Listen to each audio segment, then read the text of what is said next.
বন্ধুরা, আপনি কি জানেন রথযাত্রার দিনে এমন একটি কাজ রয়েছে যা করলে ভগবান জগন্নাথের বিশেষ আশীর্বাদ লাভ হয় বলে বহু ভক্ত বিশ্বাস করেন?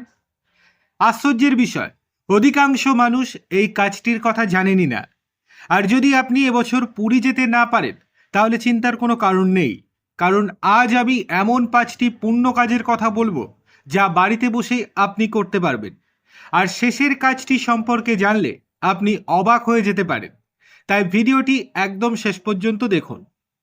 জয় জগন্নাথ। 16ই জুলাই 2026 পবিত্র রথযাত্রা। এই দিনেই ভগবান জগন্নাথ ভাই বলরাম ও বোন সুভদ্রাকে নিয়ে রথে চড়ে মাসির বাড়ি যাত্রা করেন। এই মহাযাত্রায় লাখ লাখ মানুষ সামিল হন, কিন্তু সবাই তো পুরী যেতে পারেন না। তাহলে কি জগন্নাথ দেবের কৃপা থেকে বঞ্চিত হতে হবে? একদমই নয়, বরং ভক্তি থাকলে বাড়িতেই করতে পারেন কিছু অত্যন্ত শুভ কাজ। তাহলে চলুন শুরু করি। 5 নম্বর পুণ্য কাজ, জগন্নাথ দেবের পূজা ও মনের ইচ্ছা নিবেদন। সকালে স্নান করে পরিষ্কার পোশাক পরুন। জগন্নাথ দেবের সামনে সাদা ও হলুদ ফুল অর্পণ করুন। তারপর চোখ বন্ধ করে নিজের মনের কথা বলুন। অনেক ভক্তের বিশ্বাস, এই দিনে আন্তরিক প্রার্থনা খুব দ্রুত প্রভুর কাছে পৌঁছে যায়। কিন্তু পরের কাজটি আরও বিশেষ। 4 নম্বর পুণ্য কাজ, ঘিয়ের প্রদীপ জ্বালান। একটি মাটির প্রদীপে ঘি ও 2টি লবঙ্গ দিয়ে জ্বালান। প্রদীপ জ্বালিয়ে বলুন, জয় জগন্নাথ দেব। প্রচলিত বিশ্বাস অনুযায়ী এর মাধ্যমে ঘরের নেতিবাচক শক্তি দূর হয় এবং শুভ শক্তির আগমন ঘটে। এবার আসছি এমন একটি কাজে যা সরাসরি মানব সেবার সঙ্গে যুক্ত। 3 নম্বর পুণ্য কাজ, অন্নদান। শাস্ত্রে বলা হয় অন্নদানের চেয়ে বড় দান খুবই কম আছে। তাই রথযাত্রার দিনে অন্তত একজন দরিদ্র, অসহায় বা ক্ষুধার্ত মানুষকে খাবার খাওয়ানোর চেষ্টা করুন। একটি প্লেটে খিচুড়ি, সামান্য প্রসাদ বা সাধারণ খাবারও দিতে পারেন। মানুষের মুখে হাসি ফোটানোই এই দিনের অন্যতম বড় পুণ্য কাজ বলে মনে করা হয়।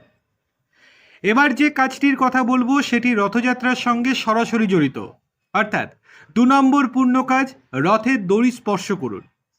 আপনার এলাকায় যদি রথ বের হয়, তাহলে অন্তত একবার রথের দড়ি স্পর্শ করুন। অনেকেই বিশ্বাস করেন রথের দড়ি টানার মাধ্যমে জীবনের বহু বাধা বিপত্তি দূর হয়।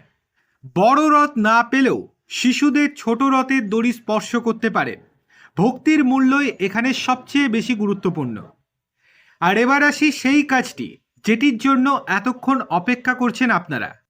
অনেকেই এই কাজটি করেন না, অথচ এটিকেই সবচেয়ে বেশি শুভ বলে মনে করা হয়।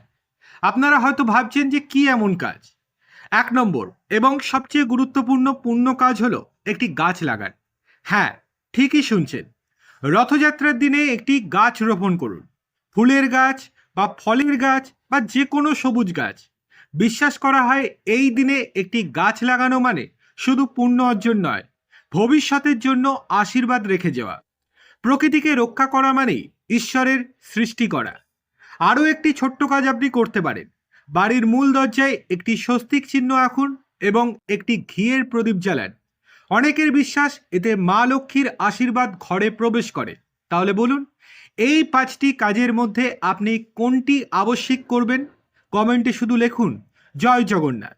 আর যদি মনে করেন এই তথ্য অন্যদেরও জানানো উচিত, তাহলে ভিডিওটি এখনই শেয়ার করুন, কারণ হয়তো আপনার একটি শেয়ারের মাধ্যমে কেউ এই পবিত্র দিনে একটি শুভ কাজ করার সুযোগ পেয়ে যাবেন।